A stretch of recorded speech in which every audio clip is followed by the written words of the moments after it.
shawty! Hey guys, welcome back to the channel. I don't know what I was doing with my intro. Anyways, let's get into this. Nagisa has been very stressed out lately. The tests and the training has been piling up on him. One day he was taking a walk to get the stress off, and he had a couple of more minutes before he started his walk home. He realized a garden that wasn't there before. It was guarded by a golden gate, and he didn't seem to recognize it.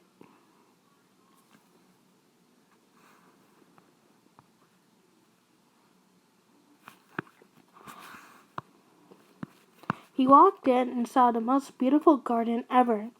It had cherry blossom trees, many, many rare flowers, and a nice calming river with petals floating in it. Ever been somewhere so peaceful? He sat down there, relaxing, and this was now his daily routine. He would come over there and relax until it was time for him to go home.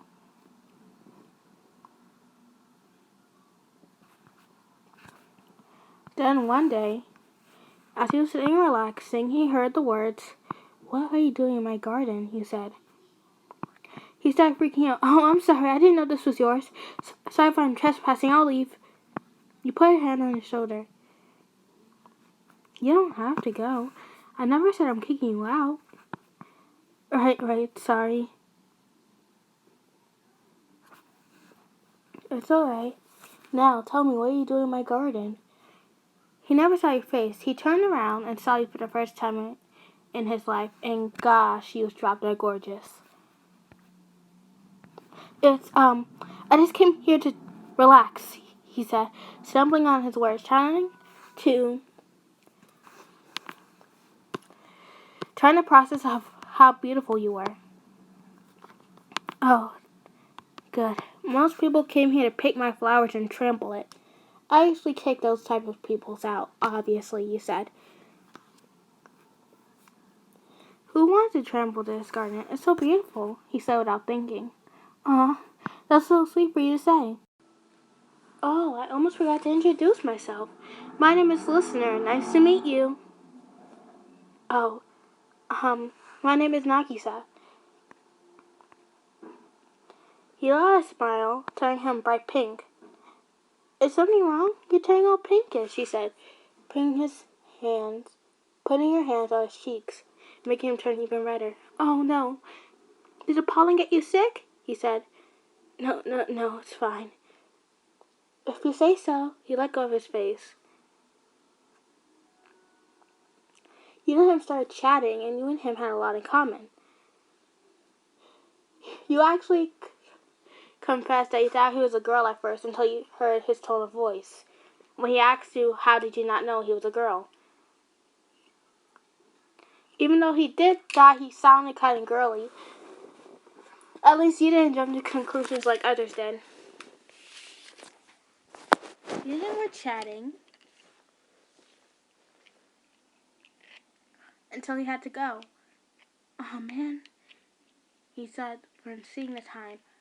"I have to leave." "Oh. You want to meet up again tomorrow?" "If you're available, of course."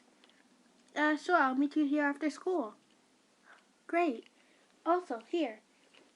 He gave him a flower. It was a very, very rare flower. It was blue. "You sure you want to give me this?" he said. "Yes, of course. You are my friend now, and friends give each other gifts." Thank you," he said with a big, bright smile.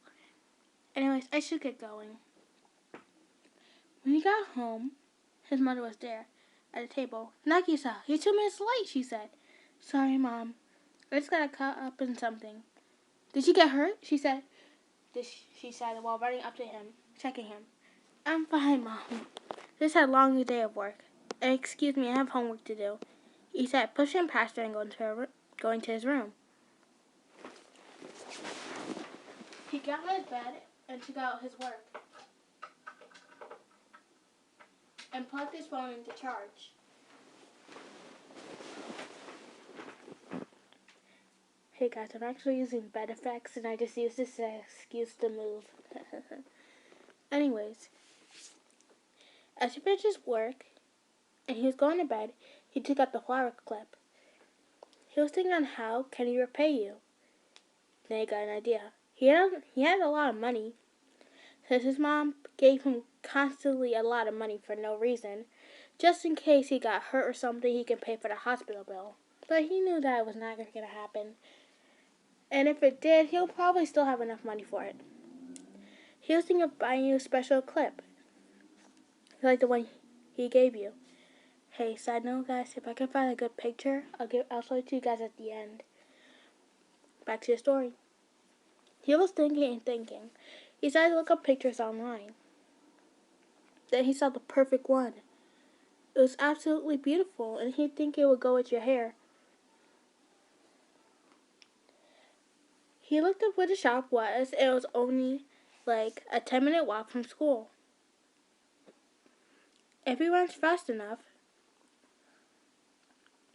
during lunch period he can go get it and come back just in time, since lunch period for him was a good 30 minutes. After deciding this and finishing up his work, he went to bed. The next time he woke up, the sun was burning his face off, and his vision was all blurry. #reality. #relatable. He quickly got dressed and rushed out of the house before his mom could even say a word to him. He forgot to get breakfast, so he buys some on the way there. He finally reached class, and he accidentally bumped into Karma. Hey, Nagisa. Where are you off to running like that? Yeah, I'm just late for class. Dude, you're not even late. Class doesn't start for the next, 10 minutes. Oh, I was in such a rush today. I'm just so nervous. What you nervous for? It's nothing, he said, knowing that he should have said that and tried to walk off. But Karma grabbed the collar of his shirt. Come on, we're friends, aren't we? You can tell me anything. Come on, tell me, he said, giving him the dead-eye stare. So there's a girl. His face lit up. Ooh, you got a crush, he said. Yeah, maybe, he said, his face turning bright red. The baby is growing all so fast, he said. Shut up, Karma, he said. Oh, shit, realizing he should have said that. Nagisa, he said, giving him the look. Oh, shit. You're lucky you're my friend so I can tolerate you when you say that. As he was walking off, Karma said, try it again. And I have honey mustard and wasabi in my backpack right here, he said, patting his bag. Making a sweat droplet form on Nagisa's face. Let's just go to class, he said. Whatever. I'm going to be waiting out in the hallways for Kuro-sensei. Maybe I'll get the chance to stab him again. Nagisa rolled his eyes and went back to class. Oh, guys, I forgot to mention this earlier. In this AU, I changed it up a bit because I love Kuro-sensei so much. I don't simp for him. Like, if he offered to be my dad, 100% yes. I love that guy so much, but I don't want to see him die, so in this AU, they actually kill, like, bad people, like drug dealers, murderers, all that good stuff. So that's good. Anyways, back to the story. In class, he couldn't focus at all. He was too excited about getting you the gift, and when teacher Kuro-sensei called on him, he didn't know the answer. Which Kuro-sensei thought was weird, because usually he was the big nerd. Well, that's what everyone calls him, of course. When he was writing his notebook after class, his mind was focused on you, and out of nowhere he started drawing you, trying to capture your face and the clothes he was wearing last time he saw you. Karma knew he was taking so long. He was tired for waiting him in the hallway. He went back inside the classroom to see him still drawing. He was finishing up on your face. Then Karma yelled out, Nagisa, come on. Let's get lunch, he said. I'm hungry. Coming, he said, packing up the drawing in his notebook, and ran off with him. At lunch, he excused himself and made a 10-minute run to the store and bought you the clip and came back. When Karma nosed the box, he asked him what is it, and he said it was a gift for you. Ooh, Nagisa got a girlfriend, isn't that right? One of the girls at the table said, No, it's, you're so cute when you're embarrassed, Karma said, ruffling his hair. Stop it, Karma. Whatever you say. The day went by fast. Then he arrived at the garden where you was at. He was already sitting by the river waiting for him. Glad you're here, he said, looking up. He didn't have to say a word. How did he know I was there? This might sound weird, but I kind of know your scent. What? He said, raising an eyebrow, and your footsteps. It's a weird thing I have. When I meet a person, I learn their footsteps and their scent. I don't know, it's just something I do. Sorry if it's weird. No, it's fine, he said. He took off his bag and sat down next to you. Is it okay if I do some work while we chat? I want to get this done and over with before I go home so my mother doesn't have to nag me. You also have a naggy mother? I know how you feel. My mother nags me day and night about gardening. I do really love plants, but geez, woman, give me a break, you said, chuckling. Hey guys, if you didn't know your character is based off Persephone, just saying. Anyways, you and him kept chatting. He opened his notebook to get out a note, and then your picture that he drew of you dropped out onto the grass. Before he could pick it up, before he could notice, you picked it up before him. Shit, he said. He's gonna think I'm weird, he thought. You knocked at the paper. Whoa! He was surprised at your reaction. You drew this? Yeah, sorry if it's weird. I couldn't get you out of my head. I mean, I thought it would be nice to draw you, he said, clearly nervous. Well, you did an amazing job at it, you said. Well, I'm glad you don't think I'm weird. Why would I think you're weird? It's amazing, you said. Thanks. Hey, I also have a gift for you. Huh? What is it? He slid the box over to you. Here, you can open it. All right. It was the most beautiful hair clip you ever seen. Wow, it's so pretty. You know how you said friends give each other gifts? Well, this is my gift in return. Thank you, he said. No problem, he said with a smile. You and him kept chatting. It was getting late, but he hadn't realized. He started yawning. Sooner or later, he passed on your shoulder. You know he couldn't move. He was too cute, so you let him stay there. When he woke up, it was about 11 p.m. Shit, he said. He quickly moved you, because he was lying down on his head. He put you on the grass and put a note next to you so you knew where he went. He quickly ran home as fast as he could. He opened the door, trying to sneak in, and his mother, of course, was at the dining table waiting for him. She ran over to him. Nagisa, where were you? You're like 3 hours late this time. Are you hurt? No. I just fell asleep with a friend, so I forgot the time. Which friend is it? Is it a girl? Is it a boy? Did they hurt you? Do I need to talk to the parents? Mom, just calm down. I'm fine. You need to stop doing this. I worry about you.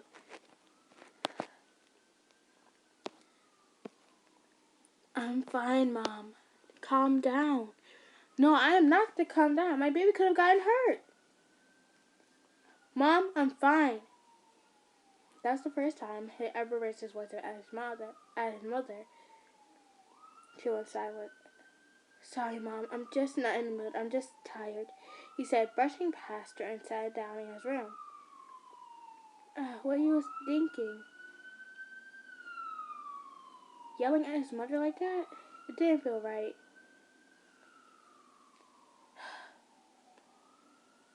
He let out a sigh.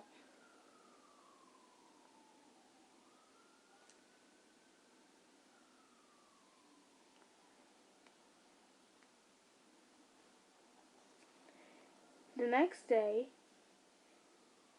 his mother was still curious about this new friend.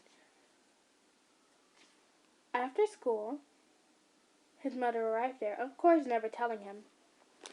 She silently followed him outside the school grounds and saw the garden. And he went in, which confused her a little, so she walked in after him. Then he saw him sit next to you.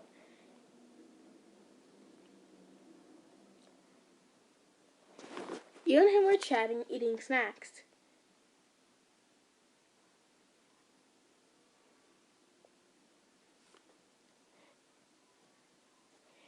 You and him were debating on what comes first, jam or peanut butter on the PJ.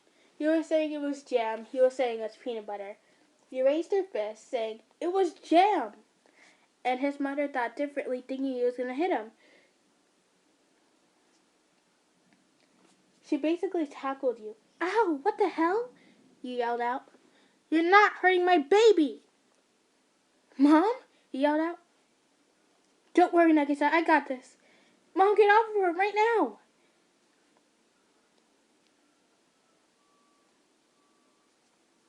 Mom, stop, he said, pulling her off of you.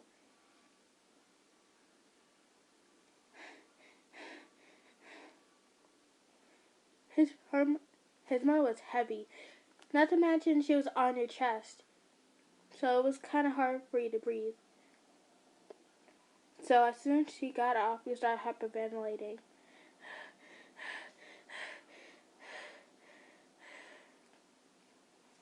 Your breathing finally slowed down. Mom, what the heck are you doing? He yelled out. Protecting you. Protecting me, he said. Protecting me?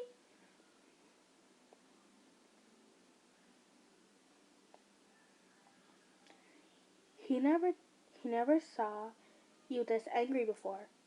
You never saw him this angry before. How is that so-called protecting me?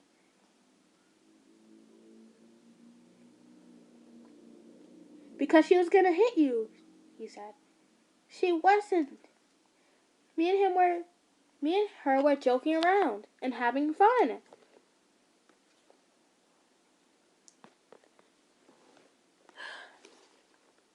Just go home, Mom, he said. I'm not in the mood to talk to you. Nagisa, my baby girl, go home, Mom. He let out a sigh. Just leave me alone.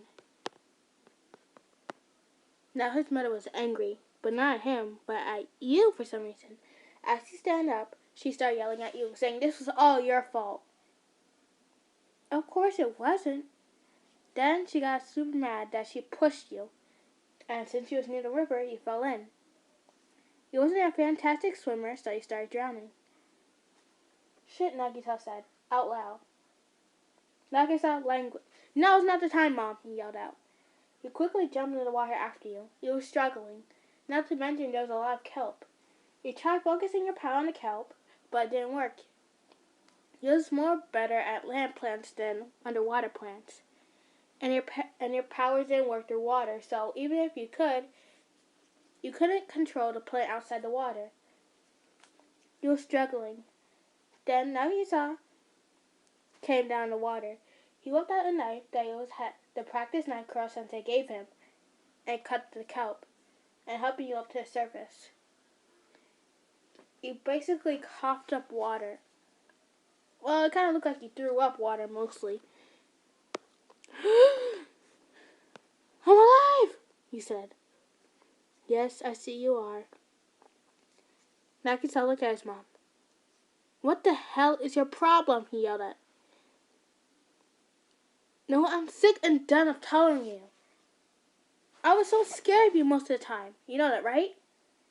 What is there to be scared of? Scared of? You forced me to become someone I'm not. Do you think I want to be a girl? That's what you want, not me. Nagisa finally snapped, and he was shocked. Like jaw on the floor, shocked. I'm sick and tired of you forcing someone that I can't even match up my words right because I'm so angry at you right about now. You forced me to do my hair long. You forced me to wear dresses most of the time. I'm sick and tired of it. I'm a boy, for goodness sakes, he said. I don't have I'm not against of wearing dresses, but not when someone forced me to 24/7. I have to debate with you every morning for you to let me wear pants, he said. Ugh. Honey, I didn't know you feel that way, he said, looking down. He looked at you, still soaking wet. I'm sorry, she blurted out. You're right, Nagisa. I shouldn't have pushed you, she said, looking down the ground, obviously disappointed in herself.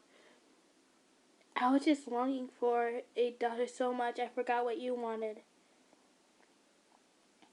And you're not some doll I can just dress up whatever time I feel like it. He let out a sigh. It's alright, Mom. I'm not going to forgive you right away, but I will respect you, he said. She pulled him into a tight hug. Then she looked at you. Once again, listener, I apologize. I shouldn't have done that. It's alright. You were just protecting your child. I understand. I'm going to go home and leave you two alone, she said. She walked home. Well, that was eventful. Wait, my hair clip, you said. Oh, crap. You thought you was going to lose it. Luckily, Nagisa held it up. Looking for this? Say with a wide smile. Oh, thank you, thank you, thank you. You said.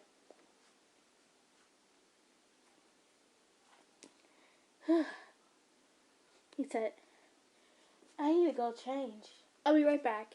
He ran off and came back in a new dress. Well, dress. Well, it's no longer no bigender. Whoopsies. Anyways, getting back into it. He let out a sigh. So tired. Yeah, so am I. Hey, can I do something real quick? Yeah, sure. I don't see why not. Good. Now, I need you to move closer. Huh? Why? Just do it, please. Alright. Move closer. Closer. Closer, he said. Come on, Nagisa, don't be shy. Just get closer, please.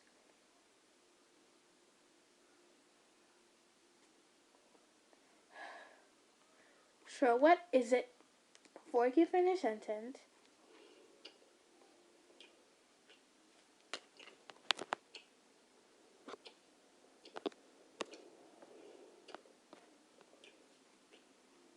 That's a reward for saving the damsel in distress, he said, with a chuckle.